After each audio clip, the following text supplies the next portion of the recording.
Baik, assalamualaikum warahmatullahi wabarakatuh. Perkenalkan saya Andika Putra Mahendra dari kelompok 22 tutorial pengendalian dan penjaminan mutu. Jadi di sini saya akan sedikit menjelaskan tugas mingguan pada modul 1 yaitu peta kendali variabel dan fishbone dan diagram fishbone. Di sini praktikan diminta untuk menjelaskan pada tugas mingguan itu soal nomor 3 dan juga soal nomor 4.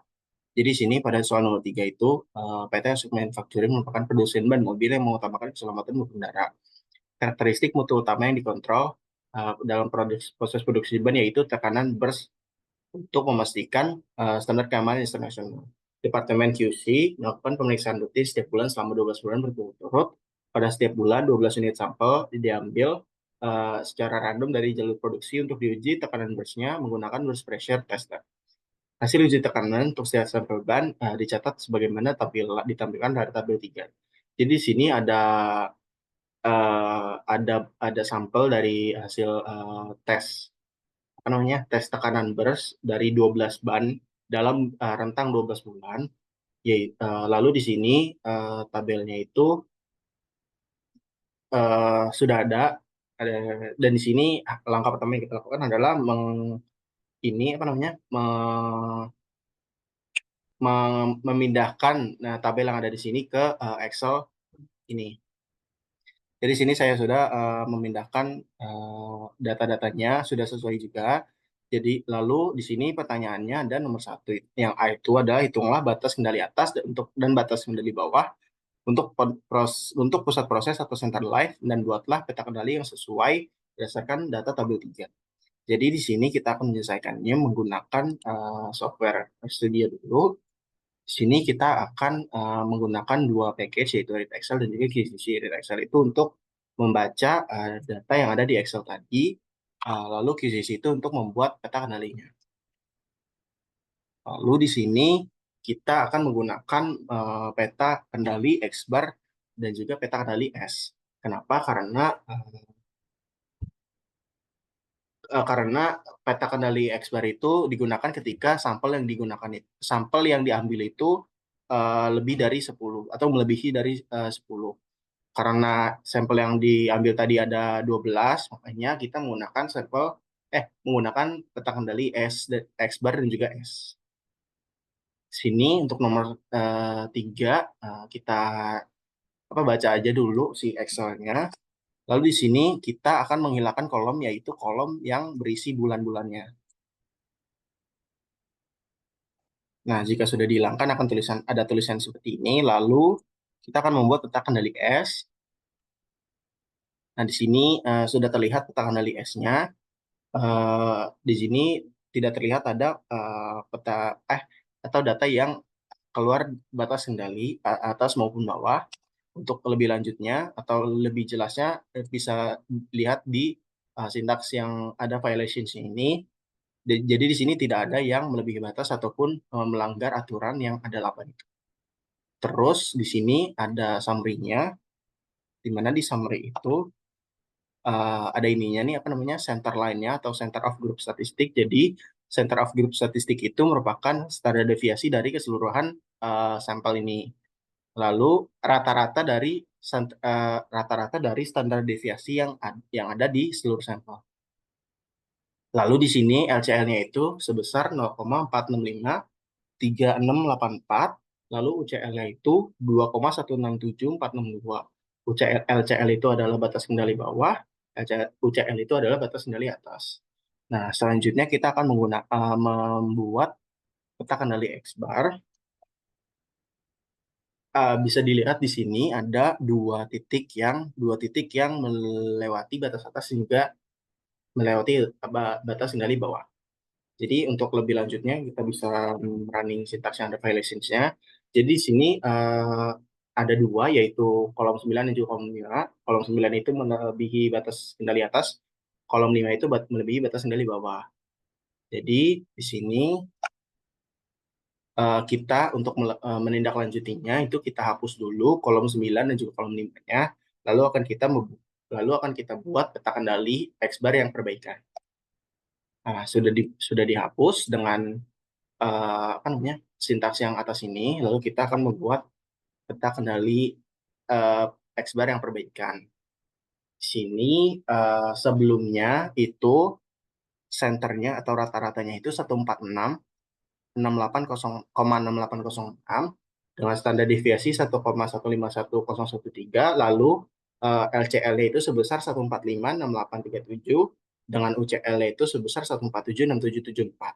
Itu adalah UCL LCL sendiri adalah batas kendali atas dan batas kendali bawah.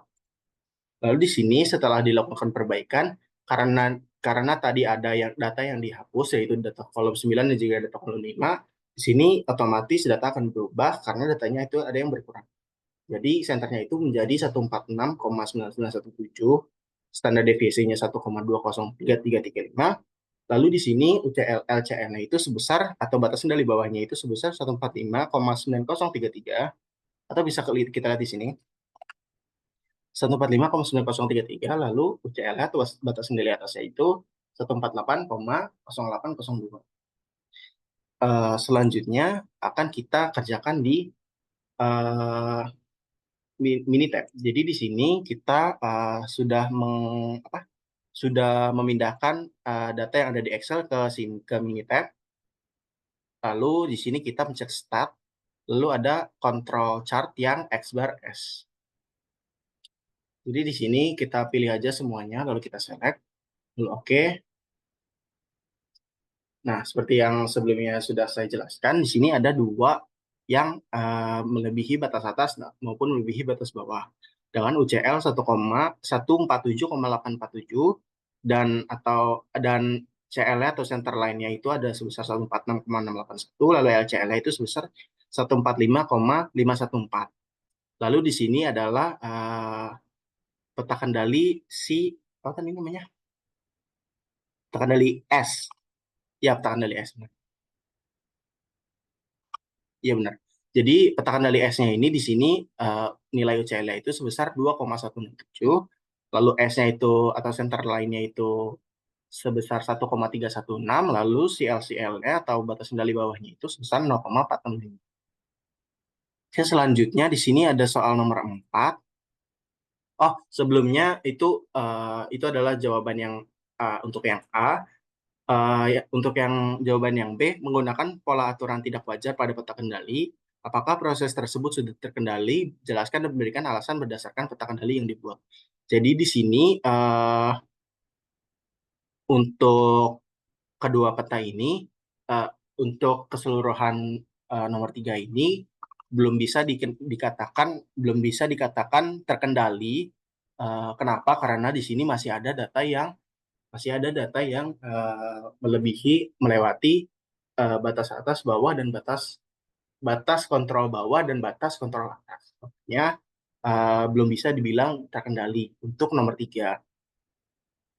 Oke, selanjutnya nomor 4 itu PT Siko Footwear merupakan perusahaan manufaktur yang memproduksi sepatu kulit berkualitas untuk pasar domestik dan ekspor.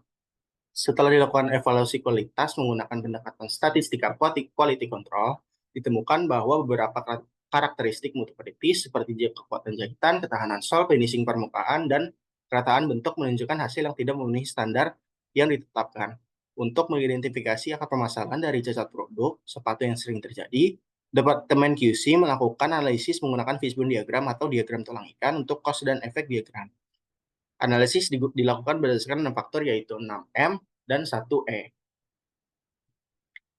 Hasil investigasi penyebab utama masalah cacat produk sepatu telah dirangkum pada tabel 4. Jadi ini ada 5M 1E, lalu ada penjelasan-penjelasan mengapa si penyebab utama permasalahan cacat produk sepatu. Buatlah fishbone diagram berdasarkan data pada tabel 4 dengan menggunakan software Minitab dan juga RStudio. Jadi di sini nomor 4 itu kita akan menyelesaikan menggunakan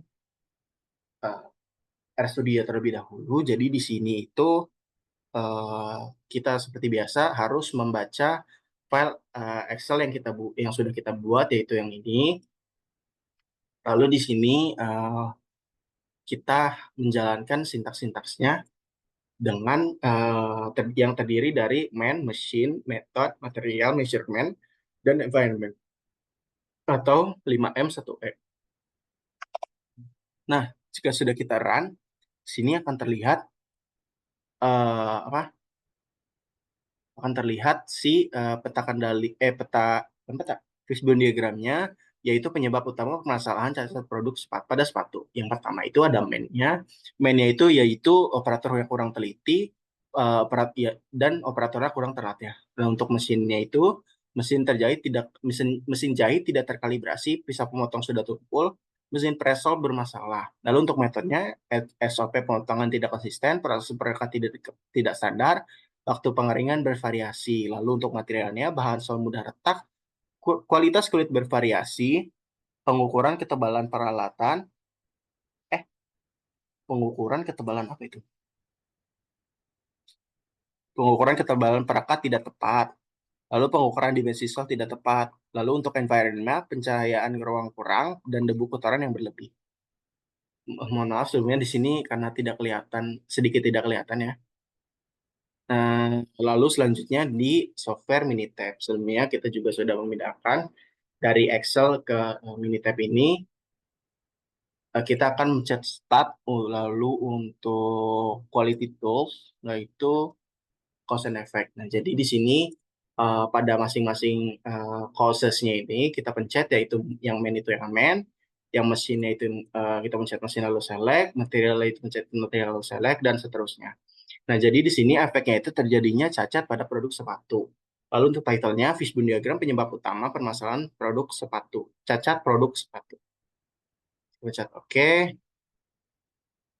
Nah, lalu di sini sama seperti sebelumnya, ada 5M1E, yaitu yang mainnya itu operator yang kurang teliti dan juga operator yang kurang terlatih. Untuk mesinnya, mesin pressel bermasalah, pisau pemotongnya sudah tumpul, mesin jahitnya tidak terkalibrasi.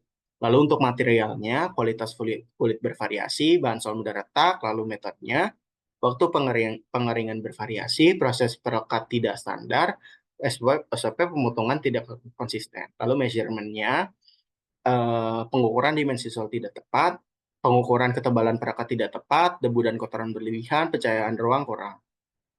Makanya itu adalah penyebab utama permasalahan cacat produk sepatu. Baik, mungkin cukup sekian yang bisa saya tutorialkan. Kurang lebihnya mohon maaf. Sekian dari saya. Wassalamualaikum warahmatullahi wabarakatuh.